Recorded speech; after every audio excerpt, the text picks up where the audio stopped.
All right. Well, tonight we're going to have some real talk. I'm in my comfy chair. I got a nice warm blanket, and I wanted to just have a kind of heart to heart conversation. I know the lighting isn't the best. I probably got a little more background noise going on, but I want to sit down and just have a more casual conversation about chronic fatigue syndrome. So, what I want to talk about tonight is the parts of a chronic illness that people do not see. Because one thing I've noticed now, after being sick for 3.5 years, is that from time to time, you'll get a comment from someone when they see you out in public and you're doing your best to live your life and enjoy yourself. They will often, I think with good intentions usually, they will often say something like, wow, you look good, or, you seem healthy to me, or I don't know, just some kind of comment on how you seem to be doing fine from an outward appearance. And what I've come to think is that if these are the words that people say comfortably in front of me to my face, then what do they say behind closed doors?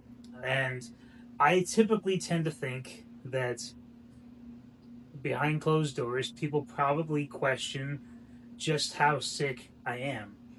Am I really as sick as I am saying? Do I really need to spend so much time in my bed or in the chair? And I understand why there is some confusion with that. Chronic fatigue syndrome is not a very visible illness. Now, I do not say that from a very unique position because most chronic illnesses are invisible.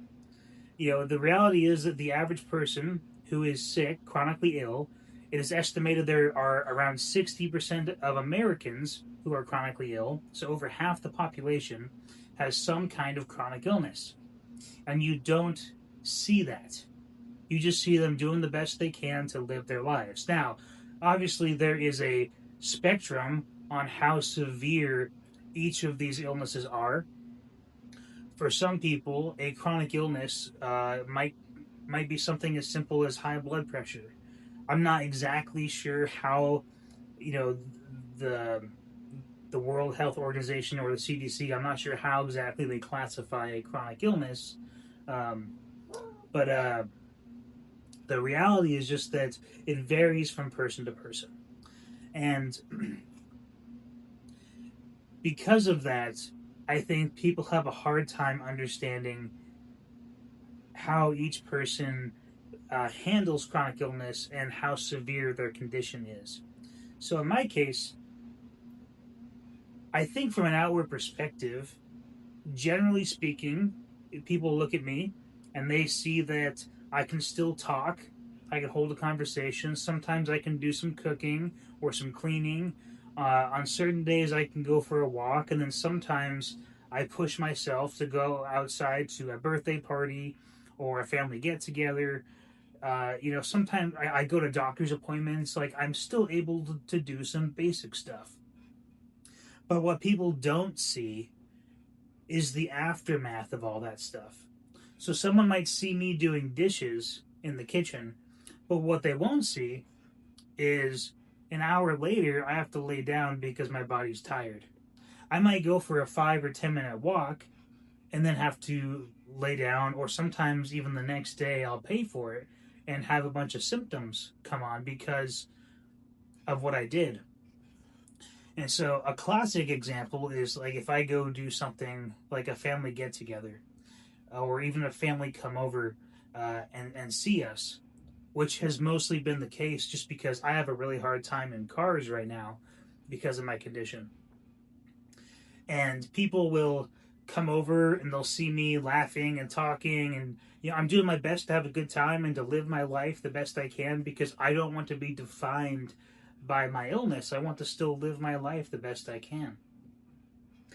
And but the problem is that people see that, and then I think they start to question, okay, is Ryan really sick?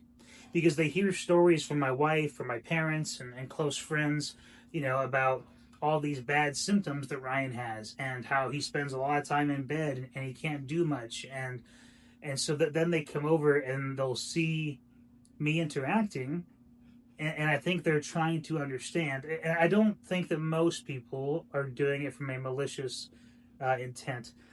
Sorry about my cat. She's needy, and she can never decide what she wants.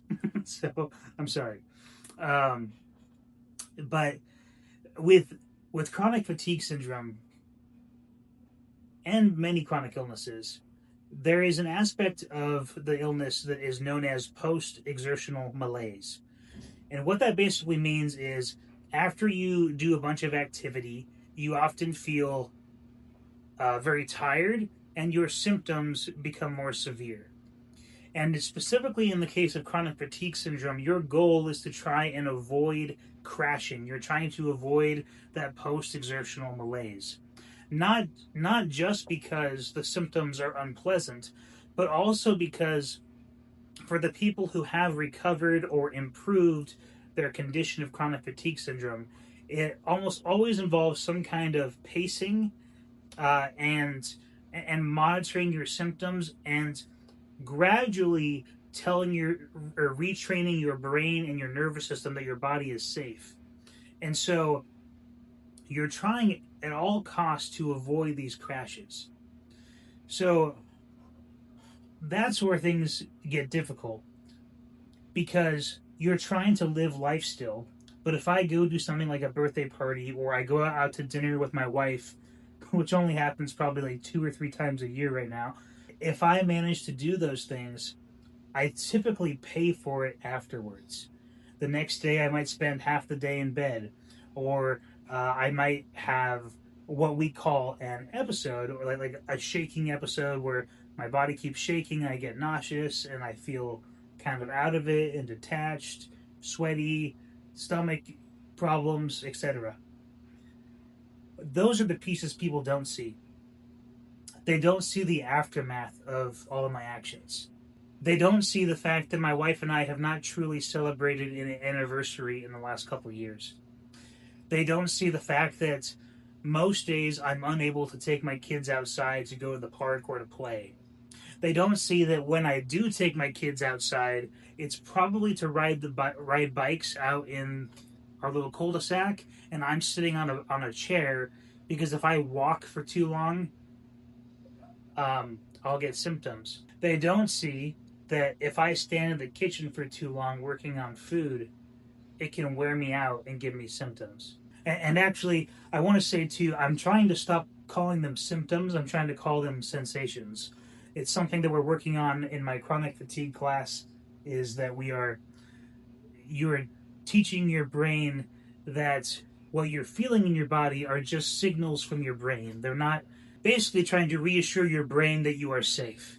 And understanding that the reason your body, in my case anyways, with chronic fatigue syndrome and with many nervous system disorders, your brain is often sending you symptoms as a way to keep you safe. It's trying to tell you, or force you rather, to be in bed, to stay in a chair, to not go outside, because it thinks that everything you're doing is dangerous. And so it gives you these symptoms. It's basically a defense mechanism. So think about like if you get in a car crash, rightfully so, your body, it raises your heart rate. You might start getting a little sweaty, maybe a little bit shaky, and your body is giving you all this adrenaline, and as a way of protecting you, heightening your senses, making you more aware of your surroundings, and trying to keep you in the best survival state possible so you can get out of the situation. The problem with chronic fatigue syndrome is that you are stuck in that state 24/7.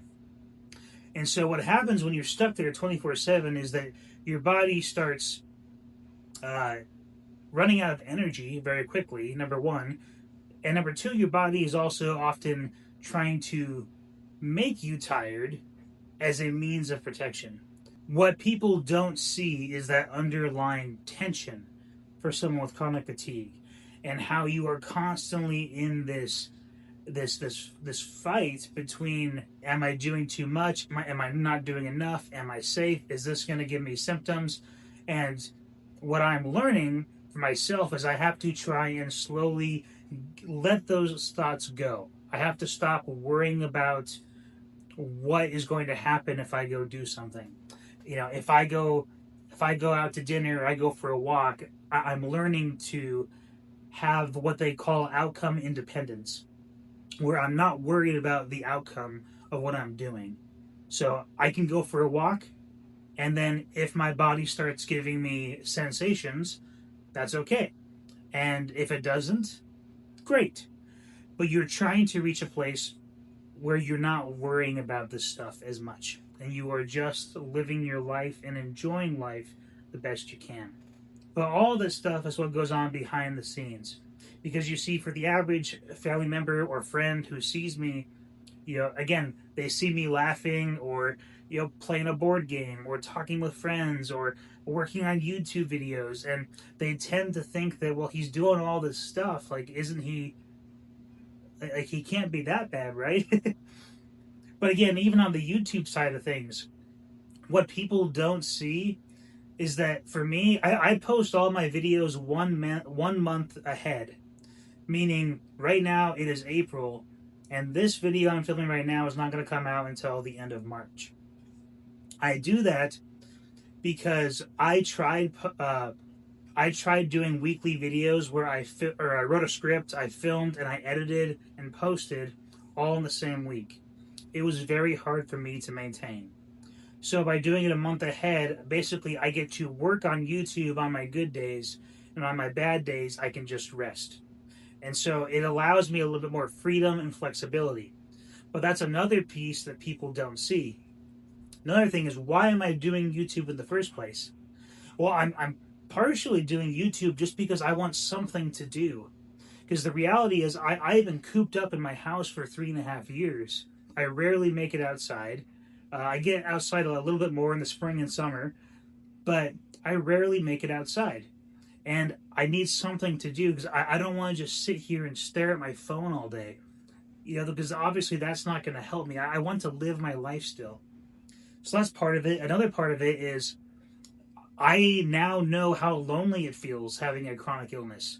And I want to do the best I can to help encourage other people who have a chronic illness, to give them ideas on how to keep striving for better health, to tell them they're not alone, and to keep working your way towards better health. I believe I will recover from this someday. I believe many chronic illnesses can be recovered from.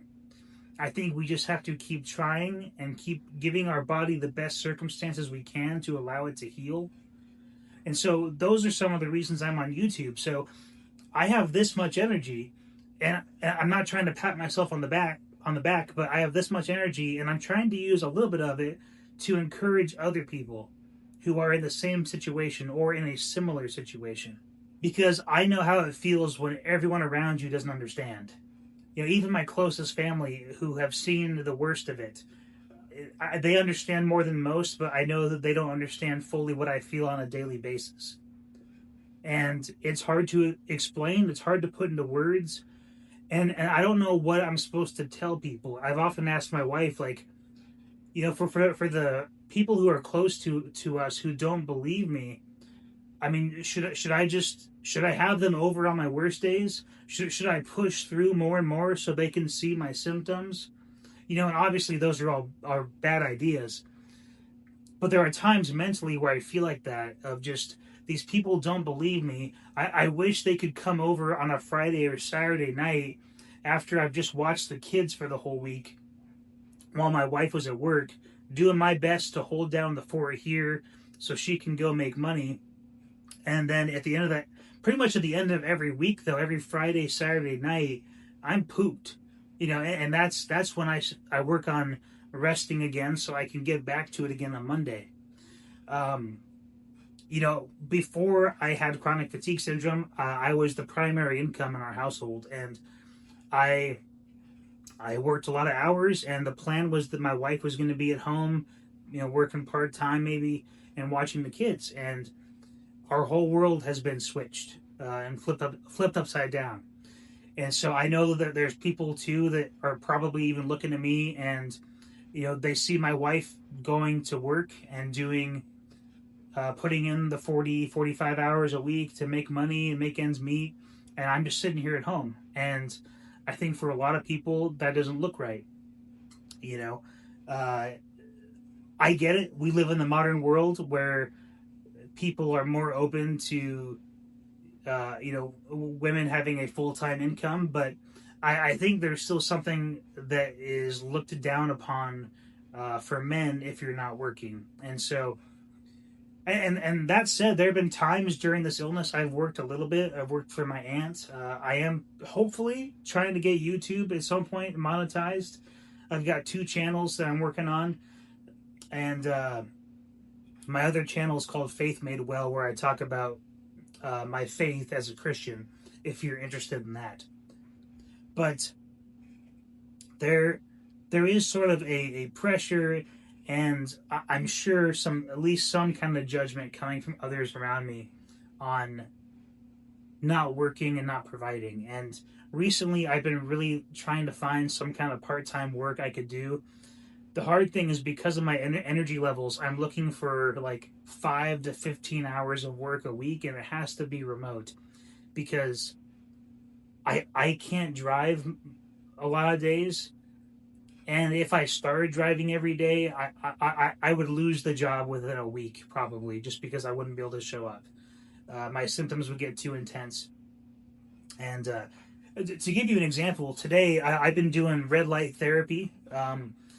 My grandparents are driving me. To give you some perspective, my grandpa is 90 years old, still in great health, and he and my grandma are taking me to red light therapy because I'm not confident enough in myself that I could drive there. That would be another piece that people don't see, is I'm a young man who has to have my grandparents take me to and from appointments, or my parents take me to and from appointments. But today, I actually did not go to my red light therapy. Today was the day I was supposed to go, because last night I had what I call those shaking episodes. Now, I look at these shaking episodes in a much more positive light now than I used to. I used to be very scared of them and have a lot of fear, but I am now in a place where I think that they are actually going to be part of the healing process for me. There's a lot of stuff out there about trauma release and the benefits of shaking, and how every other animal on Earth, when they are scared or they experience stress, they shake. Humans are the only people or only creatures that try to prevent shaking. I know for myself in the past, at job interviews or just when there's stress in general, you often feel that desire to shake or to yell or something. And I've always suppressed it, which may be part of the reason I have chronic fatigue syndrome right now. And so, all that to say, though, because of last night, those shaking trauma releases is what I'm calling them now. They wear me out a lot.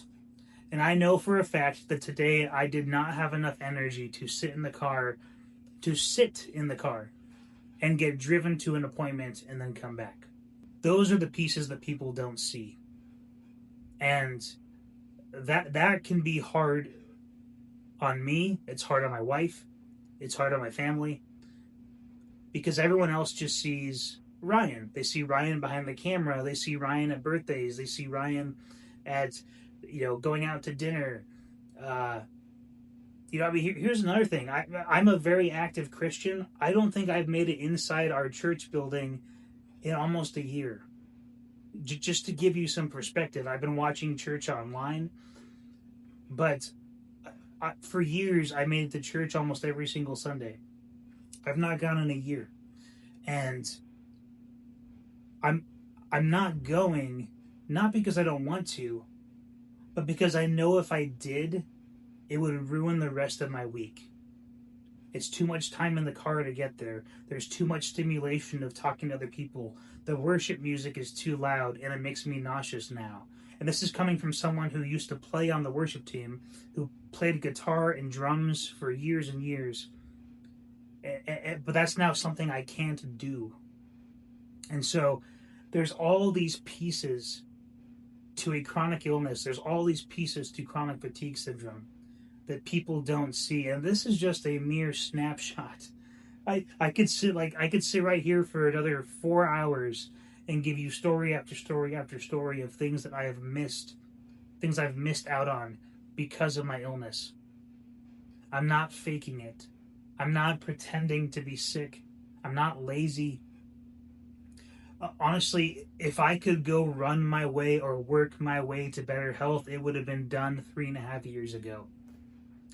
And I think those are some of the things that are just hard for me to wrestle with. Now, where am I going with this video? Honestly, I don't really know. Before I started filming, I told my wife I was just going to sit down and kind of just have a heart-to-heart conversation with whoever wants to watch. And I hope at least that was accomplished. And I hope it gave you at least a tiny glimpse into the life of a chronic illness. It's very complicated. And I'm not upset with anyone who doesn't understand. And if it came across that way, I apologize. There's some minor frustration, don't get me wrong. But I'm not mad at anyone. I think it's a piece that's hard to understand for others. It's a piece that's hard for me to explain. But I wanted to make a video where I gave a small glimpse into what it is like on a daily basis living with a chronic illness. It's complicated, it's messy, and it's not very visible. It's not something you can always tangibly see. My wife sees it a lot because she'll see me, happy and dancing in the kitchen while I'm doing dishes 1 minute, and then the next minute I'm shaking and in bed and nauseous. And she can see the difference, and sometimes it happens really quick. But not everyone else gets to see that. Because I tend to plan my life around when I'm going to see people. And make sure that I only do this much in any given week. And so, yeah. I guess all I'm saying again is just chronic illness is complicated. So I hope that gave you a snapshot into it all. I hope it gave you an idea of some of the behind the scenes of a chronic illness. And maybe this is something you can share with family and friends if you have someone in your life who has a chronic illness and you want to better understand what they're going through. So with that, my friends, I thank you so much for your time. God bless. Take care, and we'll see you soon. Adios.